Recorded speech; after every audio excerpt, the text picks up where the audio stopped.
Welcome to Transformational Blueprints, the podcast that's here to tackle the big question. Why do so many transformation programs fall short, and what can we do about it? I'm Mario Michaels, founder and director of Synaxia Group, and I'm thrilled to have you join me.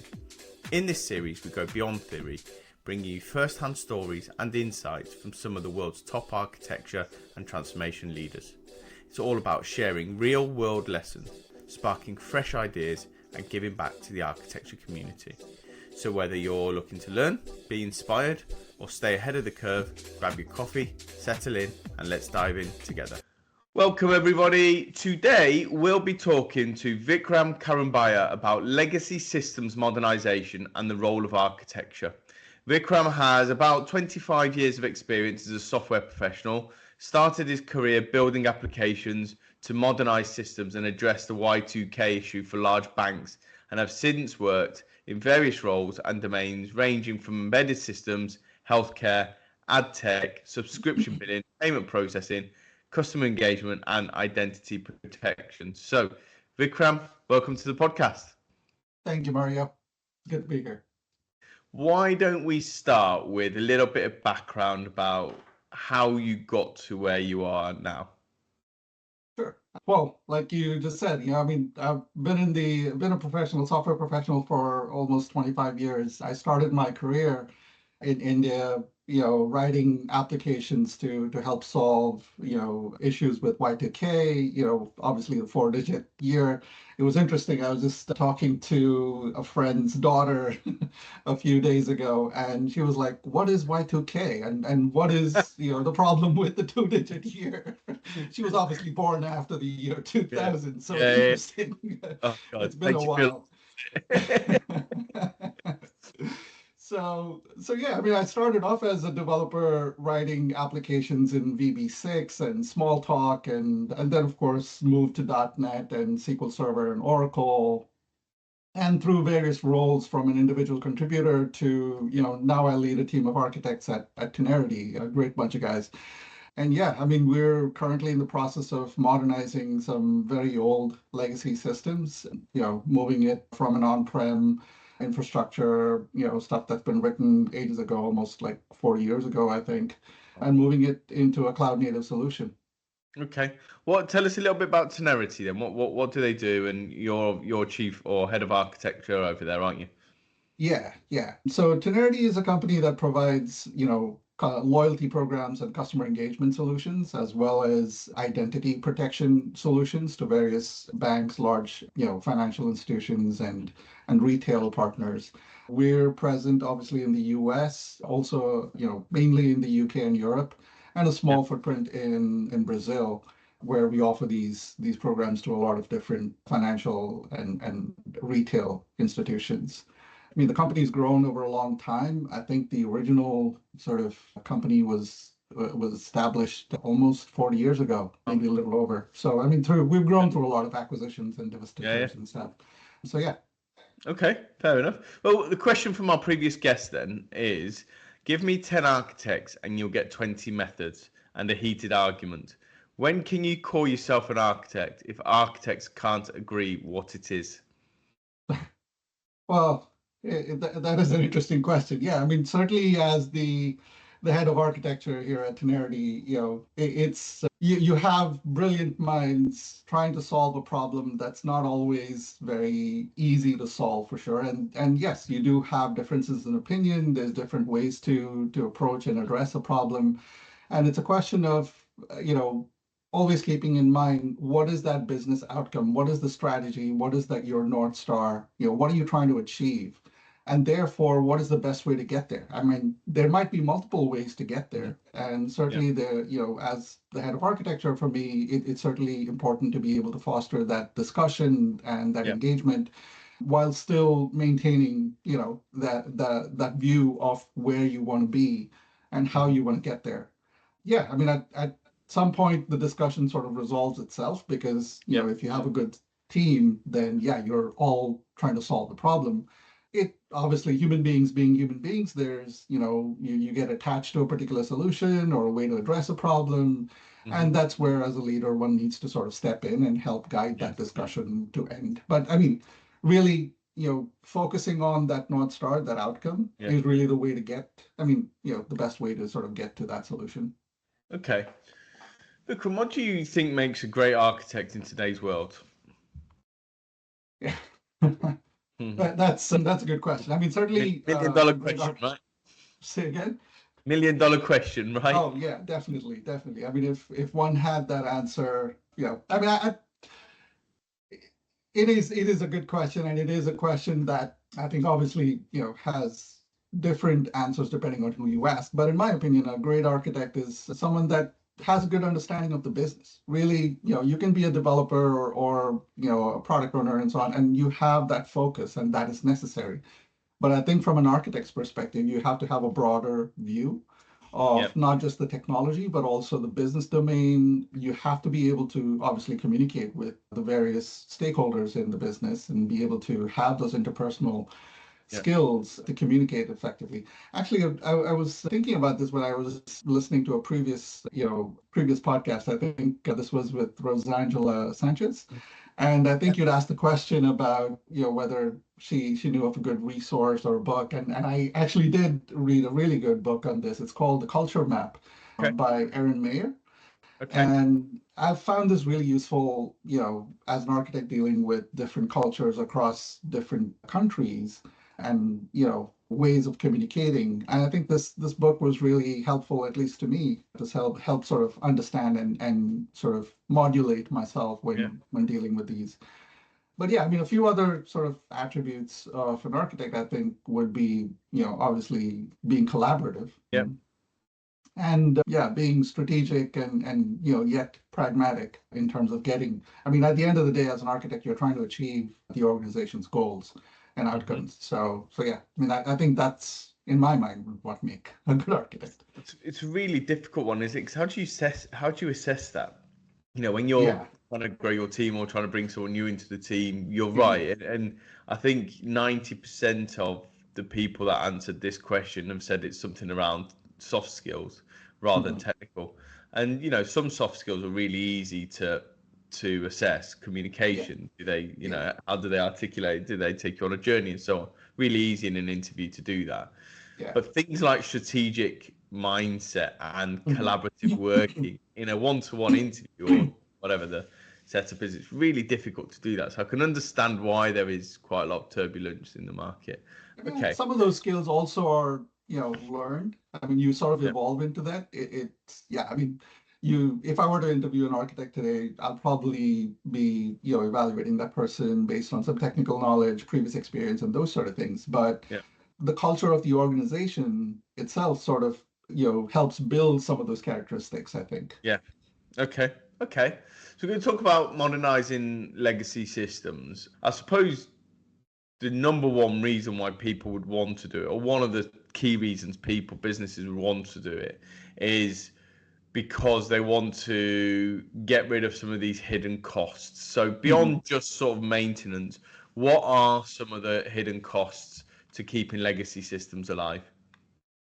Yeah, I mean, certainly, yeah, that's one of the primary costs, of course, trying to keep a legacy system, running while still being able to cater to, the customer's needs and so on. It is a huge cost, but, Yeah. I was actually reading an article, I think this was actually in the UK, the HMRC, back in 2020, I think there was the article said something they were spending something to the extent of about 80% of their IT budget, something to the tune of about 53 million pounds, just patching and keeping the system running. I mean, just so that they could process existing revenue and tax and those laws. Now, of course, being able to accommodate new tax laws and new features, even being able to deliver these things to customers, what do you need is additional expenditure. So Yeah. yeah, I mean, I think they've moved on since then. Have been able Yeah. to fix it. But Yeah. yeah, I mean, that's one of the main reasons to sort of modernize systems. Some of the other challenges are obviously security. I mean, Yep. hackers and bad actors are not sort of waiting for you to modernize their system. They're going to Yep. hack it, now. Operational inefficiencies are another one, being able to get data out and be able to service customers Yep. and clients as soon as possible. Lack of business agility is another. I mean, if you wanted to add new features or capabilities, usually in legacy systems, I mean, I found this, where it has impeded our organization as well when dealing with the legacy system. And yeah, I mean, certainly that scalability is another. Legacy systems typically struggle to handle growth, especially if you've suddenly got a new client or a new business venture and so on. Integrating with other, with those partner systems it's usually hard to do. And then, yeah, undifferentiated costs. I mean, back in, 30 years ago, if you had a system just to, let's say, upload or download files Yeah. and you built that system, you don't need that anymore. You could just get it Yeah. off the shelf somewhere and pay $20 for that, as opposed to having to spend, a ton of money just maintaining that same feature set. Yeah. So yeah, I mean, those are definitely some of the You have reasons the to. talent, right? There's fewer skilled professionals with, old Indeed, system experience. So, indeed, and there's no appetite to learn it yeah, certainly from what I see. So you're going to end up with one or two positions. Either you're going to end up paying people that are maintaining that legacy system a lot of money because they know their value and they know how the supply and demand pendulum has shifted towards them, or you don't have the talent and you can't find the talent and you end up indeed. doing a botched job on maintaining it. So Yeah, I mean, that's a huge risk to the yeah, business. huge risk.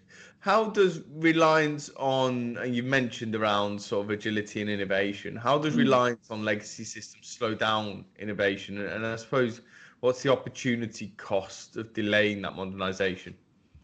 Yeah, I mean, certainly, in terms of innovation, like we were just talking about, like the HMRC spent 80% of their budget just maintaining the same system. Yeah. But if they don't have the funds to now innovate and be able to provide, let's say real-time details about someone's taxes, Mm. or, be able to even, let's say, maintain the system so it stays up to sort of process all of the taxes and things like that. That's certainly a huge risk, obviously. Yeah. Now, in the context of innovation, yeah, I mean, new capabilities, being able to modernize the system, and then, in terms of talent and having those people available to, to extend the system, to be able to modernize the system and then provide new capabilities. Hmm. That talent pool is not increasing. I mean, I think Yeah. there's another instance, of this time in the U.S. This is the Internal Revenue Service. They have this thing called the individual data file or something to that. It was actually developed back in 1970, Right. and yeah, it's called the individual master file, Yeah. and it has the data about all of the individual taxpayers in the U.S. And it runs on an IBM 7074 to this Jeez. day.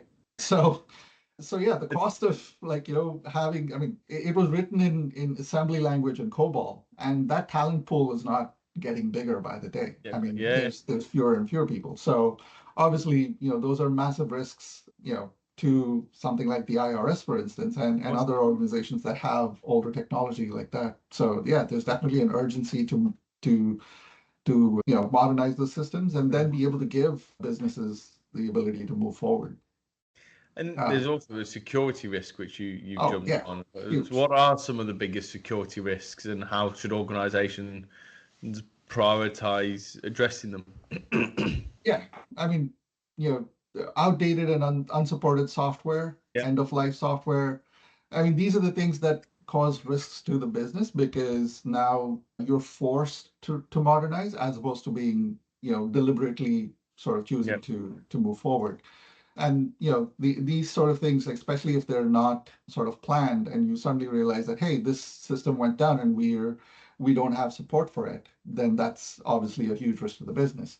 Outdated encryption and authentication mechanisms, Yeah. that's another security risk. Insecure communication protocols. I mean, several old systems use things like Telnet and FTP, for instance, which just transmit data over the wire in plain text. I mean, so some of those sort of risks should definitely be addressed. And with all of the hacks and data breaches that we're seeing these days, compliance, you're out of compliance because there are regulations that state that, hey, you need to be able to meet a certain standard in terms of security and mitigate some of those risks. So yeah, I mean, those are definitely some of those risks that, from a security perspective need to be addressed. So they're the risks. What about sort of common objections around why executives or boards, you know, don't want to modernize legacy systems, and how do you counter them? Because this will happen. Modernizing costs money. Right. We're in an economy at the moment where businesses are pulling that back. Mhm. They're tightening the purse strings, and we've seen CFOs take over Yeah. technology and so on and so forth. So how do you counter, in fact, what are the most common objections and how do you counter them? Depending on the age of the legacy system, for instance, Yep. and the availability of talent, it's the know-how. And therefore, how do you go about, modernizing the system? So there's some initial sort of reticence in that sense, saying, okay, we've got this really old system. How do we sort of move it going forward? So there's definitely discussions there to sort of bring about that knowledge, bring about that process, and then plan a sort of staged way to move forward. Of Hmm. course, not doing anything is not an answer. So one needs to Yep. be able to sort of have that vision and develop that strategy and then execute and plan and execute towards that strategy. Another sort of thing is cost. Obviously, I mean, several organizations don't modernize simply, well, for one thing, because hey, it's good, it's not broken, why fix it? Yep. But right, so there's that. But obviously, in today's age, not doing that again is not an option because a newcomer will disrupt the market. Yep. The old story about Blockbuster and Netflix is now Yeah. storied throughout the Yeah. industry. Yeah. Yeah. So yeah, I mean you don't want to be the Blockbuster in this instance. And then another typical reason is, hey, we have business as usual, delivery pressures that we need to meet for customers' requirements. So going into this whole huge sort of modernization, expensive, long-term kind of thing is Yeah. kind of hard to do. So yeah, some of them, those are the main reasons, at least that I can think of. There's, obviously some cost. You've already spent a ton of money developing the system, so why spend more? Yeah. Those sort of things. And then you have that whole thing around delaying the modernization, and at some point it does become more costly than moving forward and modernizing. But Yeah, I suppose, you know and this is where architecture comes into it, right? If you just simply replace an old system yeah, with a newer one, what are the risks? Without thinking about architecture, what are the yeah. risks around doing that? Yeah. I mean, certainly, replacing, I mean, yeah, you need to be able to, from an architectural perspective, I sort of look at this as from two aspects. One is sort of thinking about how you modernize, certainly, I think doing a big bang sort of, hey, we have the system, we're going to replace it with a new system. And when we do that, then we can throw away the old system. Doing Yeah, that big bang is certainly not the way to go about it yeah, because it leads to a lot of delays and a lot of you get a kind of like for like thing. You're not thinking about it from, hey, how do I now not have to do another modernization in 2 years once the modern technology that is there yeah, today becomes old? So you want to be able to architect it in a way that, hey, yes, you're meeting the needs of the immediate needs of the business from a modernization perspective, yeah, and you're also architecting the new solution so it then is evolvable. So some of these, what I would call, architectural characteristics or fitness functions, as Mark Richards would call it. yeah, Yeah, so these fitness functions need to be thought through, and you're modernizing so that it can then be evolved further when the need comes, so that you're not yeah. spending a huge amount of money, you know, trying to again do a big bang Big bang. modernization. Yeah. I mean, I think Yeah, that's one of the key aspects of, from an architectural perspective, when modernizing systems. You don't want to go back into another, huge sort of project. yeah, absolutely. And I suppose, the executives that you've tried to get sign off from initially, they're going to want to know what the ROI is.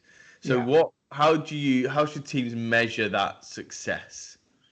What are the Yeah. measurements? I mean, there's, well, so firstly, when doing the modernization, you want to be able to break this up into smaller chunks. and Yeah. then understand, the outcomes that you want to achieve, decide how you want to break up the problem. Because if you have a huge monolithic system, you still need to be able to, yeah, you don't want, like I said, go into a big bang sort of deliverable. You want to be able to sort of break up that system into its constituent pieces and then Yeah. deliver those individual pieces. So that inherently, it's not as, let's say, expedient as a big bang sort of thing, Yeah. if that were to be the case. But at the same time, you're able to measure, hey, what is the adoption rate for this particular component that you Yeah. delivered? What is the NPS and CSAT scores? And then you're able to measure, hey, there is actual return on this investment that for this modernization, for this, let's say, this particular communications piece or this billing component that we delivered. And you're able to then use actual agile principles to be able to iterate and deliver and measure and then go back and fix stuff and Yeah. then make that process better and better as you deliver stuff, as opposed to sort of waiting a long time till the whole thing is done and then that, hey, it either failed or maybe met some requirements, or you just have a like for like and you don't now have a future path. There's actually another good book by this guy from gosh, I forget the name of the company, but the book is called Serverless as a Game Changer. It's by an author called Joseph Emerson. Okay. Brilliant book. Yeah. Okay. We'll have to put that on our book club then. Yeah, I'll absolutely, yeah. What are the most common mistakes companies make when trying to attempt modernization, and how can they be avoided? Yeah, we talked about one, which is the like for like. Yeah. You take an existing system and then you build it on a new, Java or .NET or Python stack, and all you Yeah. have is the same system running differently or in a different tech stack. And really, nobody cares about the tech stack, right? I mean, at the end of the day, the end user is just looking at, hey, is my, is the services that I expect to receive, are they available, and are they, can I scale them and so on. Yeah. Another sort of common mistake is where the business is not involved. It's more sort of looked at as an IT problem or a software development Yeah. problem rather than a business process or people process tools kind of thing, right? So certainly it's not just it's almost never a technology upgrade. Most often it's a business process transformation. So it's definitely important to bring along the people, the processes, Yeah. and then involve them in the whole modernization so that they're part of that future vision for sure. Okay. And optimizing for maintainability. You definitely need to be able to enhance the system going forward. So making that Yeah. cheaper and faster, Yeah. and having a lower cost to run the Yeah. modernized solution are important attributes. And that's where composable or microservice architecture, depending on what you do. I know they're very similar, but that's where that comes in, because then you're able to Yeah, just build on what you need to build on, or yeah, compartmentalize it and so on. You're going to get a lot of resistance when, not necessarily from the technology team, but sort of outside of the technology team in particular. Oh, God, not another system, or God, why do we have to use this, or whatever. How do you deal yeah. with, especially when teams or business or people within the business are used to using the old systems? Yeah, I mean, I've seen a lot of this, of course. Yeah, and people are, used to doing the things that they do. It's part of their routine. It's part of what they're Yeah. used to. They understand it. So really, the way to reduce that friction as much as possible, in my opinion, is to sort of bring about a comprehensive change management plan. And what I mean by that is not documenting, hey, this is what the new thing is going to be, and this is how you're going to do it, but but even from the point of designing that new solution, Yeah. doing workshops, looking at the existing processes, not just throwing away what's currently there, but looking at Yeah. how is that valuable to the eventual outcome that you're looking at. So a typical sort of way to do this is using event storming workshops. Look at the people, the processes, the tools, and look at, hey, how should that new solution be developed and architected so that it meets the end goals while reducing all of the bad pain points or blockers that currently exist in the legacy system. So yeah, certainly that I think has been a key sort of enabler when doing modernization projects.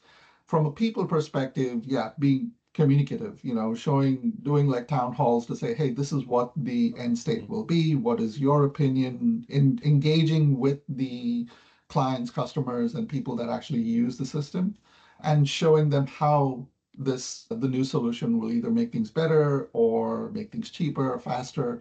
Yeah. That's certainly an important way to go about it. It's really important as well to organise the modernisation around business capabilities rather than just technology upgrades, Yeah, isn't it? So, yeah, um, indeed. so what frameworks or methodologies have you used, or do you believe help ensure that those modernisation efforts are effective rather Mhm. than just for the sake of it? And we had this with the cloud, when was it, about 10 years ago? Mhm. Everybody Yeah. must move to the cloud, and everybody did it because one of the reasons was it was going to be, optimizing costs. And actually, Mhm.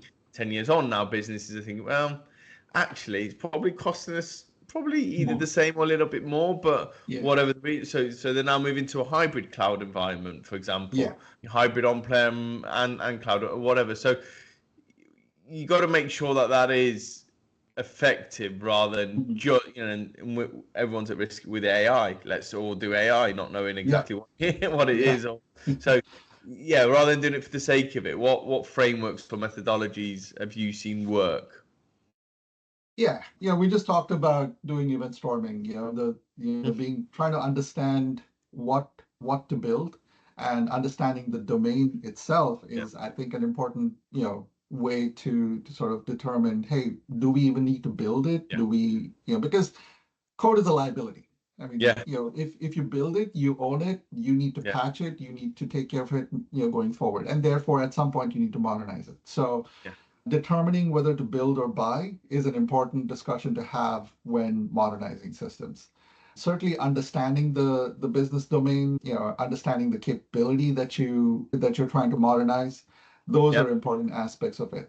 And once you've sort of understood that, mm, really, you know, sort of looking at how, well, thinking of Conway's law, right? That says, hey, organizations that design and build systems build it in the way that they communicate.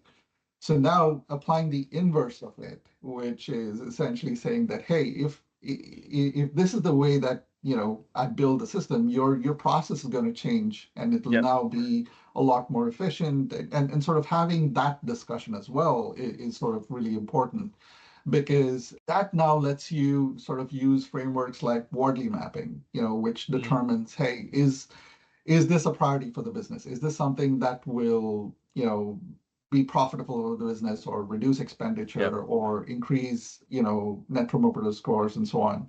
And then now you can determine what to take out and what not to. So patterns yeah, like the strangler fig pattern, yeah, domain-driven design, those are all some of the sort of ways in which one could go about. But yeah, clearly, mate, first understanding the yeah, the the business, and then applying these different patterns are very useful. yeah, There's actually another resource that I've used. It's actually Martin Fowler's blog. He has an article called Patterns of Legacy Displacement, where there's a mhm. really extensive sort of discussion on all of this. I'm happy to share the link with you. Yeah, I'll pop So, it in the show notes actually, because there's a couple yeah. of things that you mentioned which would be useful. Okay, so we mentioned around ROI to present to the exec once it's completed. What are the sort of KPIs or metrics you put in place along the journey to ensure that you are progressing in the right direction? Yeah. Yeah, I mean, so we talked about, how we break up the problem, and then Mhm. sort of, then delivering pieces of the solution, of the modernized solution.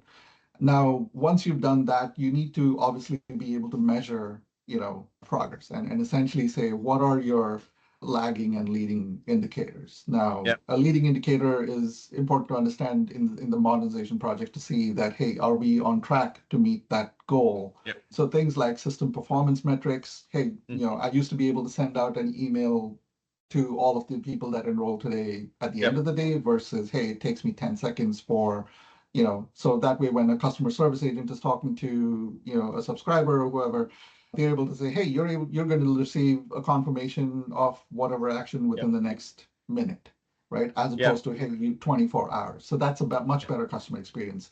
And those are some of the metrics that would be useful to sort of track to say, hey, this piece that we've delivered is performing really well or it's Yeah. not, and therefore this is how the corrective action needs to be taken. Integration success rates, especially if you're integrating with multiple vendors and so on, are all of your vendors or partners able to integrate with you easily, right? So Yeah. those are some of the metrics. User adoption rates like CSAT scores or NPS scores.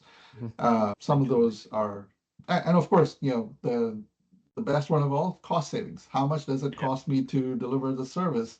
Or, and therefore, or downtime, like, hey, there's much less downtime as compared to when it was on the legacy system, and therefore overall ROI are definitely some of the key indicators to measure progress. Okay. And how should organizations approach tweaking and refining strategy over time? Yeah, yeah. I mean, and this is actually that article, the blog from Martin Fowler's blog, talks about this extensively. But essentially, four approaches. Firstly, understand the outcomes you want to achieve. Yeah. Right. So you certainly want to make sure that you get the input from the domain owners, operations teams. What is it that you want to achieve? And then Yeah. decide how to break the problem up into smaller parts. Right. Okay. Now, that way, it gives you a path to modernization. And you're able to then prioritize, important components versus less important components, and then sort of deliver them in a way that makes sense to the business. You're making the ROI and so on.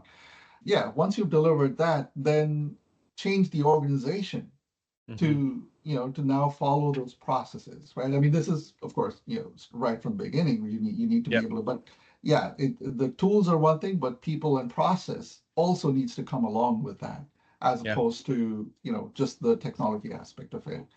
So yeah, I mean, that's, I think, or different organizations evolve differently, of course, depending on what the domain is, what the challenges are, and so on. Yeah.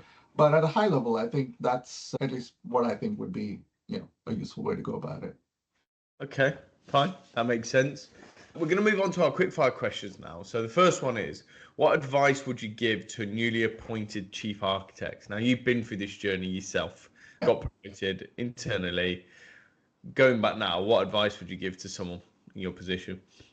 Yeah. I mean, I think, really one of the things that has stood me well is building relationships, sort of, yeah, personal relationships, being able to understand, not just the people's problems from the context of their work, and building, building personal relationships opens them up to sort of telling you about, work related issues, and, Yeah. how what their day to day looks like, and therefore helps you as an architect build systems that are useful to Yeah. your audience. You're in, like with any profession, if you don't know your audience, you're not delivering value to them. So really, yeah, understanding your audience, understanding the problems, and how you can solve those problems, and effectively being empathetic to their needs is, I think, yeah, definitely a good advice that I would Yeah. give.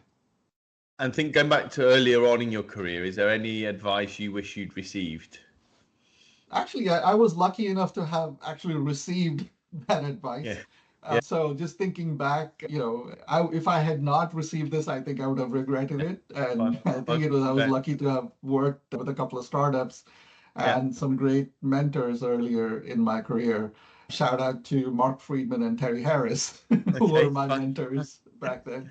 Yeah, I mean, just sort of like, as a junior developer, I was sort of, thrown into the ocean, and Yeah. sort of given all this information. Of course, a lot of support from both of them, everything from gathering requirements, Yeah. designing and architecting applications. Of course, I was a developer then, so I was writing those Yeah. applications, and everything from requirements gathering, writing the applications, architecting them, production support. So I was up at 3 o'clock in the morning because something broke, along with the rest of the team. And so yeah, I mean, just having that broad understanding of the system was, I think, very valuable earlier on in my career, and then helped me sort of be empathetic to all of the concerns of other people as I've met them, and sort of understand them without them necessarily having to tell me Okay. about it.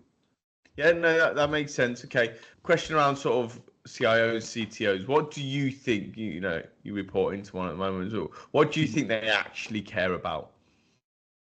Yeah, I mean, I report to the CTO's office right now. And yeah, I mean, certainly, in the context of like modernization and things like that, things like, hey, how do we achieve the business's goals as we have laid them out, as an outcome of this modernization? Obviously, there's, from the CTO's perspective, there's, money and funding and other pressures from clients and business partners that they need to address, Yeah. as well as things like innovation. How do we sort of progress from our current state to our future state, and how do we sort of deliver the kind of value that we're looking to deliver to our clients and partners, are certainly some of the concerns from a CTO's and CIO's perspective. Other stuff like, hey, the technology infrastructure, cost management, Yeah. the leading to talent and keeping, talent satisfied and happy and sort of, productive, and the whole digital transformation of the organization itself. I mean, huge concerns. Yeah, absolutely. That's and the team sort of revolves around sort of coalescing around those priorities and objectives, of course. Okay. If you could ask one question to a CTO or CIO and get a genuine, honest answer, no politics, no, Yeah. business, whatever, what would that question be? Yeah, yeah, like we just talked about, there's this huge list of things that a They can. CTO or a CIO needs to cater to. I guess I have two. One is, how do you stay sane? Like, what is that Yeah. magic that helps you, put all of these in context? And at the end of the day, even a CTO or CIO is a human being. So how do you manage those sort of pressures and concerns? And more, the second one, I guess, would be like, how do you balance the need for innovation and digital transformation, right? I mean, you still have all of the challenges of managing technical debt and ensuring system stability and delivering value. So how do you sort of manage that whole aspect of it? Yeah, Okay. I've always been very curious about that. Fine. Fair enough. What's the biggest change you expect to see in the market from a talent perspective within architecture over the next 5 years? Yeah, I mean, within architecture itself, I mean that everybody's going to give you the answer, which is AI, and because that's Yeah. totally disrupting everything software related going forward. There, I mean, from a talent, from an architectural perspective, I think that's still a bit of a TBD, if you will, Yeah. because well, yeah, AI has been, there for some time, but it's sort of gathered steam and it's starting to sort of really deliver a lot of new capabilities now. Yeah. But from an architectural perspective, being able to say that, hey, these are the sort of like a Gang of Four book of patterns, if you will, Yeah. that I think will take a little bit of time. But in the meantime, there's a bunch of other stuff. I mean, like, I was just reading an article the other day from Andrei Karpathy talking about this new term that he coined called vibe coding, and Okay. where, hey, English is the hottest new programming language. So you basically talk to your LLM and it spits out, Yeah. Pretty cool, so isn't some it? software for you. So yeah, and there's a lot of, there's a lot of that from an industry perspective. I think, and from an architectural perspective, I think security is Yeah. certainly an important aspect. So there's tools like, I'm probably going to mispronounce this, but it's called Bacalhau, which Okay. is Portuguese for cod or codfish, but it's an acronym for compute over data. So being Okay. able to use tools like Bacalhau to have, be able to build your local LLMs using data that's, in basically being able to use compute over data locally Yeah. and Okay. build sort of personalized or very industry or organization specific I think. LLMs Yeah. would be very Okay. useful. There's tools like Single Store, which is again a SQL database that separates storage from compute. Also very useful tools. But yeah, I mean, there's a lot happening in this space. But I think from an architectural perspective, coming to a point where we have patterns for this will take a little time. Okay. So coming towards the end, what's the question you like to ask our next guest? Right. Well, I mean, what was the hardest problem that you have helped solve for your organization? How did you go about, arriving at the solution and getting it done? Right. I mean, that's usually from my perspective, modernization is never done. Yeah. So if there is an answer where you say, okay, I'm done with this, I'm moving on to the next thing, how do you get to it, and how do you define that, and what was that hard problem that you solved? So sadly, Vikram, we've run out of time. It's been a real interesting conversation. Great to chat with you in detail about how to modernize legacy systems and the role of architecture within that. So thanks again for an excellent podcast episode and giving us your time today. Thank you, Mario. It was really fun.